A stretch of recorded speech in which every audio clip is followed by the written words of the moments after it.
Hello, and welcome to this presentation of our paper on considering authorial liberty in adaptive interactive narratives. This paper was written by Tilde, Hoejgaard, Jensen, Vladislav, Zenkevich, Henrik, Schoenau-Fog, Luis Emilia Bruni, and myself, Thomas Anthony Pedersen, all from the Department of Architecture, Design, and Media Technology at Aalborg University, Copenhagen in Denmark.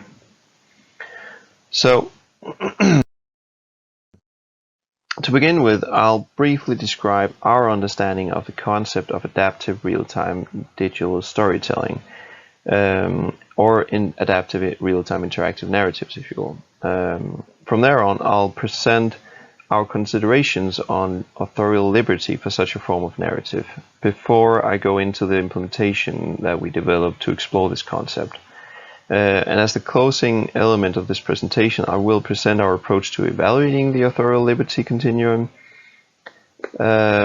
before discussing potential future works based on our results.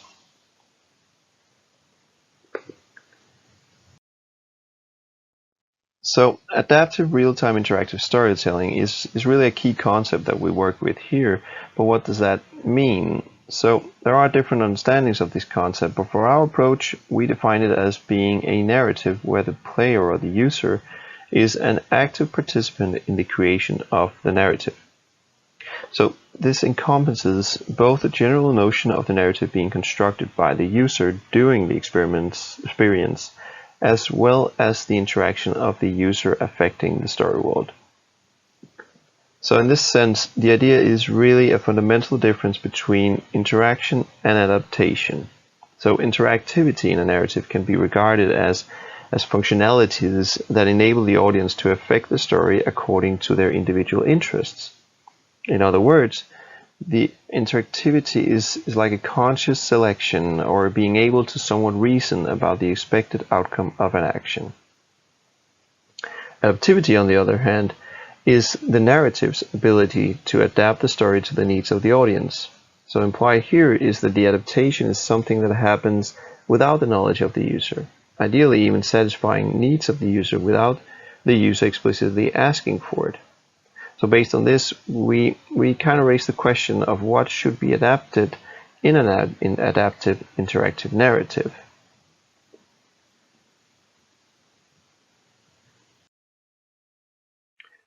Because how much power should an author really have to adapt? So that's really the adaptivity, right? The author's ability to change something on the fly. And for this, we suggest this authorial liberty continuum. So in this continuum, we consider the levels of freedom that the author, that potentially could be a system at some point, can have to adapt the narrative. So we suggest that this continuum ranges from the drama manager point of view or end to the game master end. So for the drama manager, that's more like the freedom for adaptation here is limited, and at this end the underlying story is really fixed. So the only thing that can be changed is the discourse. For example, through some predetermined elements with predetermined effects. And at the other end, we have the game master, which has full freedom for adaptation of the narrative flow, through both changes to the story and the discourse. And this can even go as far as producing or generating completely new stories during the experience of the narrative. So, ideally at this end, the author has full control over all elements of the narrative, both setting, events, objects, characters, and dialogue, and so on. All of this can be adapted by the author during the experience.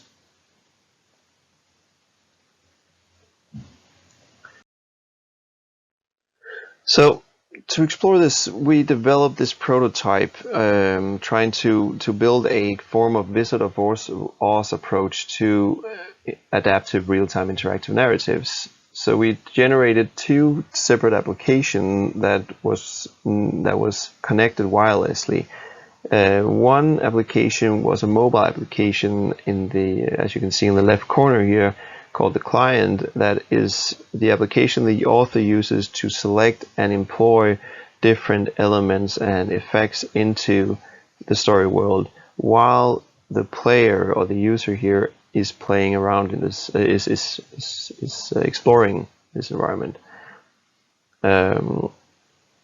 And the author, for this, the author has a map overview of the environment, so they can both select which parts of the environment these effects should be introduced in, but also see the real-time location of the player.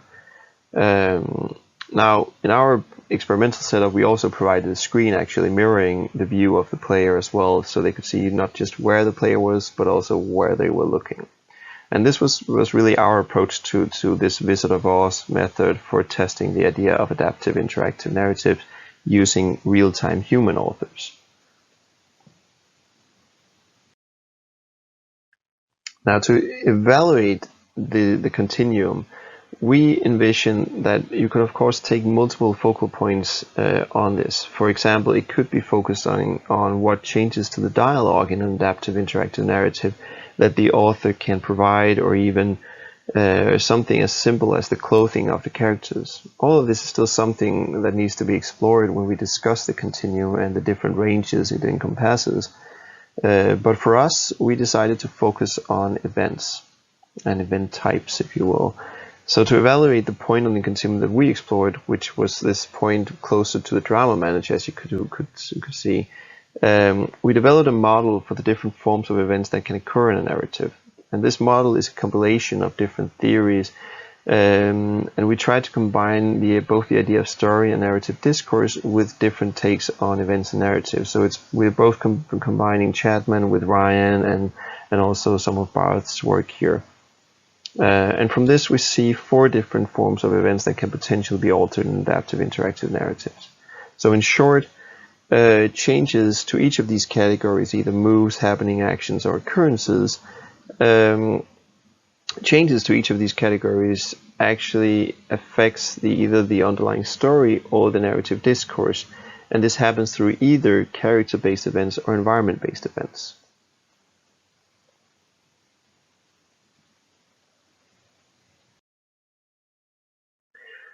Now, from the somewhat limited testing of our prototype we had 20 participants in total, 10 in each group here. We found that primarily 2 things was happening with these events. So first off, a general classification of an event can be problematic because it relies so much on the subjective perception of the event. And secondly, this was also kind of implied in the second point here, because the perception of the event differed from the author to the user. So, because in our small experiment we could see that the authors had a tendency to feel that the elements that they enabled to do in the playthrough here was very strongly connected to the story, that it was important to the story. So basically they felt that without these events that they had introduced, the perceived underlying story would have been different for the users.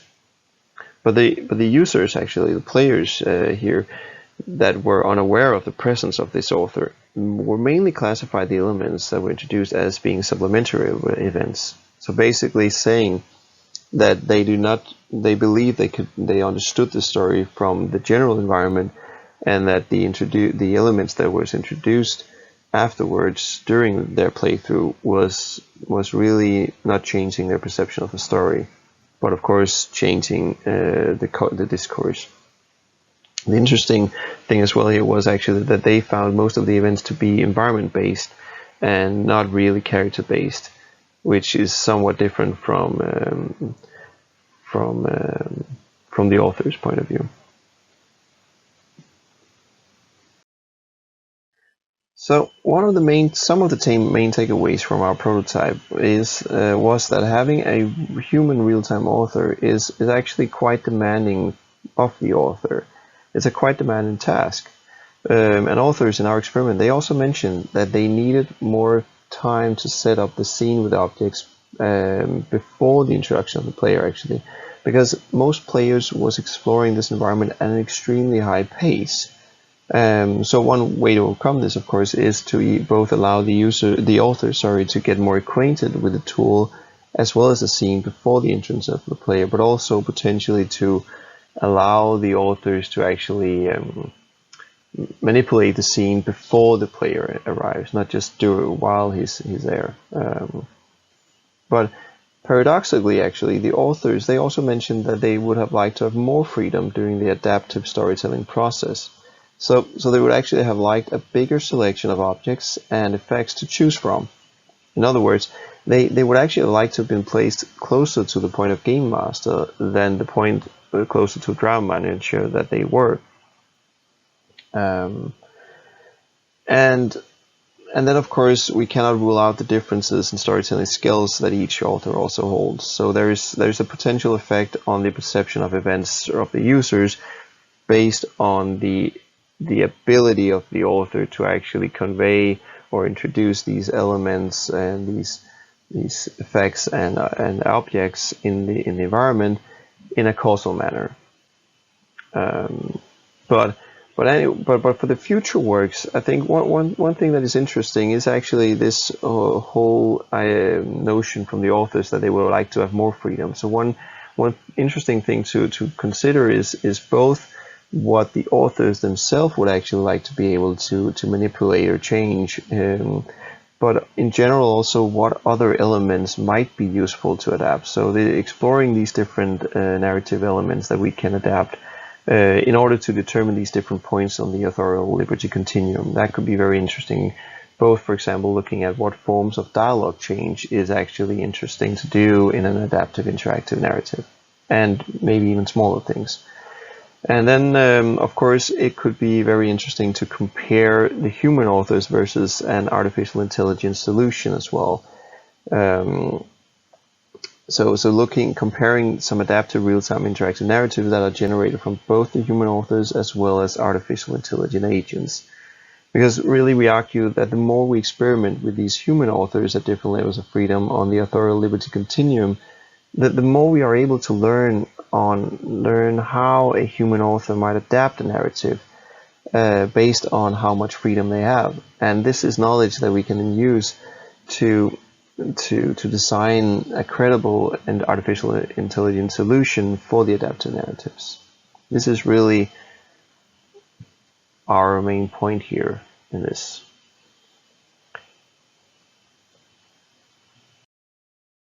So thank you so much for listening to this presentation. I hope you found it interesting, and if you have any comments or suggestions or any feedback of any kind, please don't hesitate to reach out to us. Thank you so much for this.